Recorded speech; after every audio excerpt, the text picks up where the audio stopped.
Dober večer, moji dragi prijatelji, znanci, subscriberi in kdorkoli že. Če vidite kaj, je to, nahajam se pred Bauhaus Rudnik.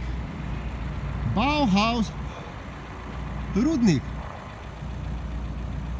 In kaj vam bi rad povedal? Da so to eni neverjetni usrani goljufi. Kljub vsemu, to, da je to ljubljanski Bauhaus, dejansko nima nič veze z avstrijskim ali nemškim ali katerimkoli. Predstavljajte si naslednje. Prideš v Bauhaus, pustiš avto, greš malo na sprehod, torej tamlele, če poznate Rudnik, mimo Kika, do Leclerca, ki je v bistvu tamle, ko je avtobus, kupiš neki stvari, prideš nazaj z vrečko in parking je zaprt. Parking je zaprt. Pokličeš Valino security, varovanje, in ti povedo, da ne morejo nič narediti, ker to je način Bauhausa.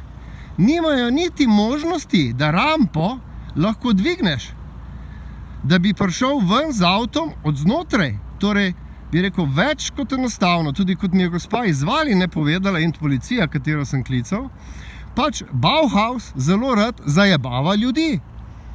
Prav zajebava, in nisem pa je prvi, ki je že ostal v Bauhausu na parkirišču, in po njihovem naj bi bilo, da naj grem jaz zdaj domov v Novo mesto iz Ljubljane peš in zjutraj naj se vrnem in poberem vozilo. Mislim, povejte mi, če bi jaz tukaj definitivno nikoli več ne pridem kupiti. Nič.